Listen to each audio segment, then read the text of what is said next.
Hey everyone, Robert Peake here from Next Action Associates. One of my hobbies is woodworking, which fundamentally is about cutting wood apart and joining it back together. But in order to cut or carve or shape wood in any way, you need tools, and specifically, you need sharp tools. But the use of tools necessarily makes them dull. So it follows that in order to be good or successful as a woodworker, it's essential that you keep your tools sharp. In my work in the Getting Things Done methodology, coaching and delivering seminars to people in a really, really wide range of industries and jobs, I come across people who are really good, great even at their jobs, but pretty poor at sharpening their tools, meaning they don't have good systems available to enable them to focus on the skill of their job in the moment and do their best work. As a result, they get results much like you would expect from using dull tools. That is, they're putting in way too much effort. The results are muddy and unclear. And if you really push too hard for too long, there's a safety risk to all of this. So in this video, I want to address some of that and talk about some of the fundamental ways in which the methodology, GTD, can help you be better at the skill of your job. Now, a honed blade, the properties of that are that it has two sides, right, that come together at a point. So I want to talk about three tools in particular: your email, your lists, and your calendar, and how there are kind of two sides that you need to bring together to create sharpness with each one of these tools. Ultimately, spoiler alert, all of this is about sharpening your tools by sharpening your thinking.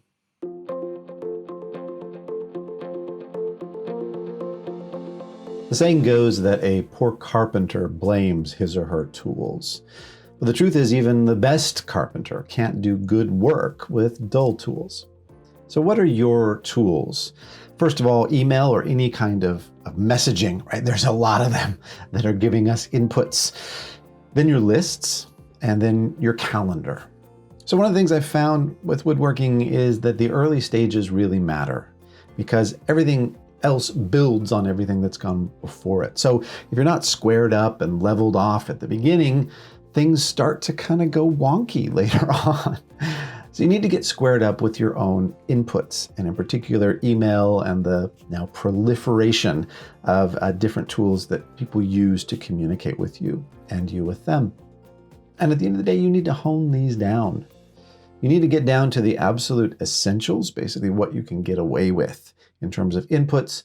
Part of that is through, in fact, pruning, and part of that is through routing, right? So that if an input comes in, you can quickly capture that in some way or form rather than having to search hither and yon through loads of different messaging apps just to find out what's new, what's current, and what might I need to do.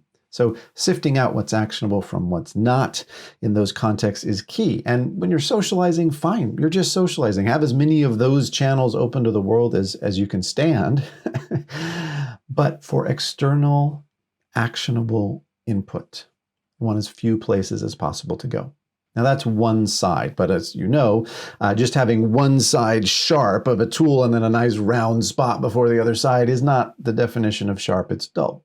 So there's another side to this equally important, which is that you need to have as many places as you need available to you for capturing your own thoughts. And again, you need to route those quickly and efficiently into what we call inboxes, right? Just places that are trusted that you're going to check.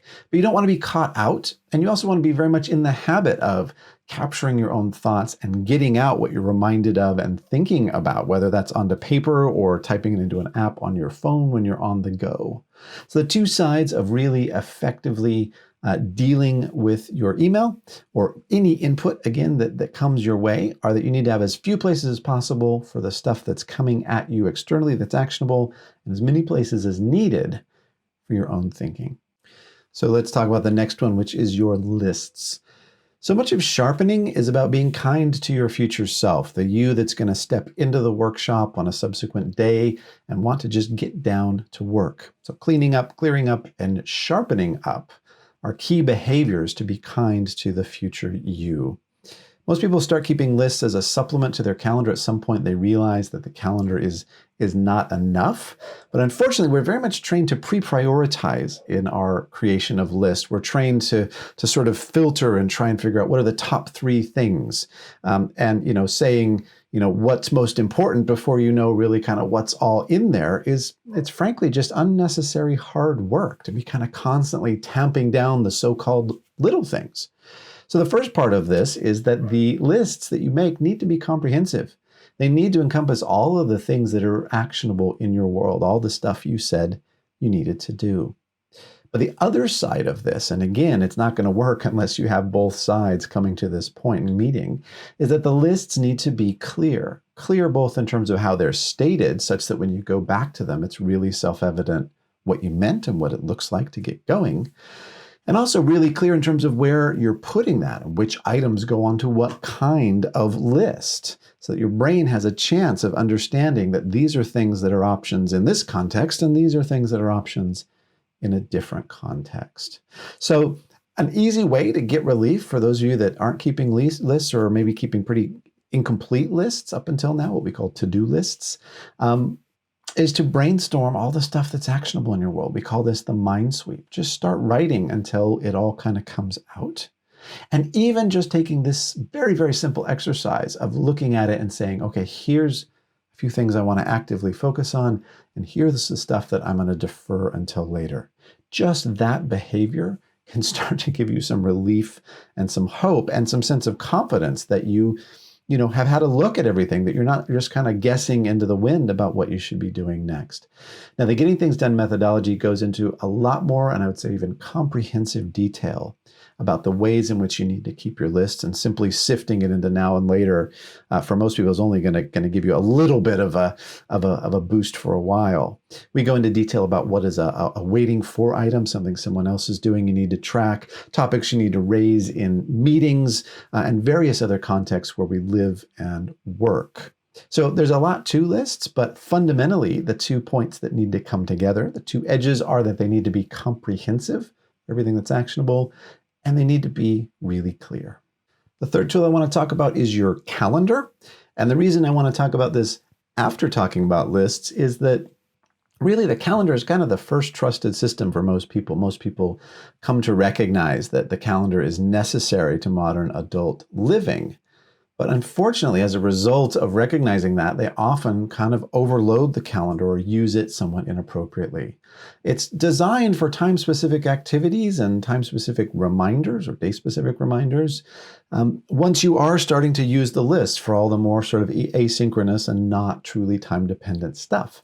But again, what we see is people starting to devolve into using it like a to-do list. And what that does is you start putting on a lot of want tos instead of have tos in these time slots, overrunning them and creating a bunch of unnecessary guilt.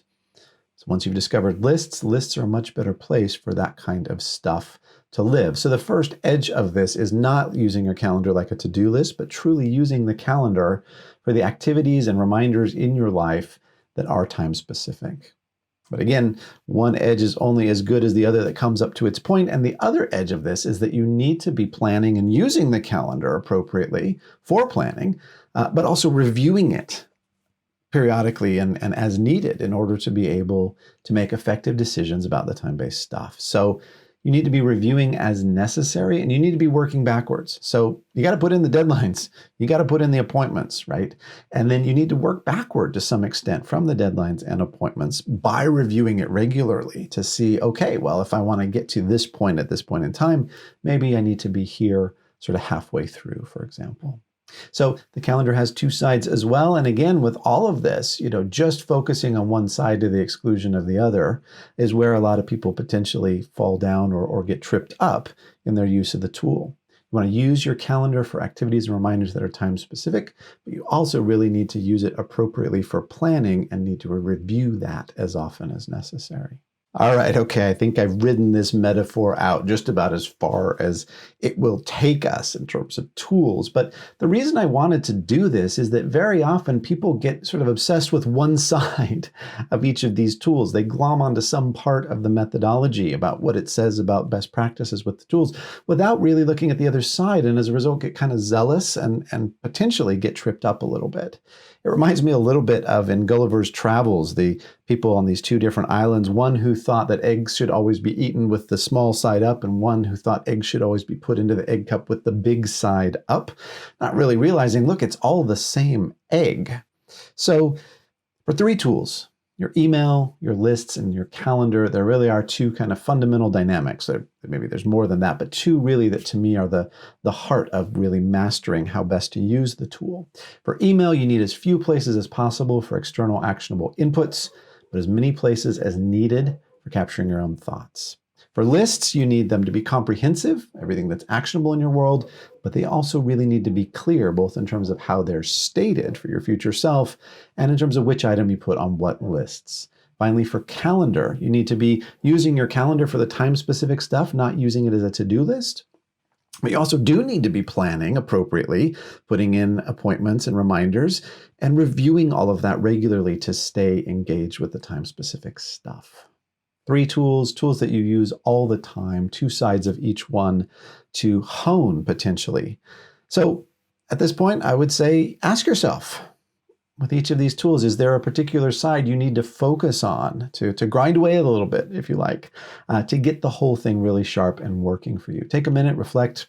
It's a video. You can review it as many times as you want to have a look and have a think about how this could work better for you. At the end of the day, my hope in talking about all this stuff is that you can experience for yourself some of the quality, precision, and the pleasure, really, of using sharp tools with a clear head.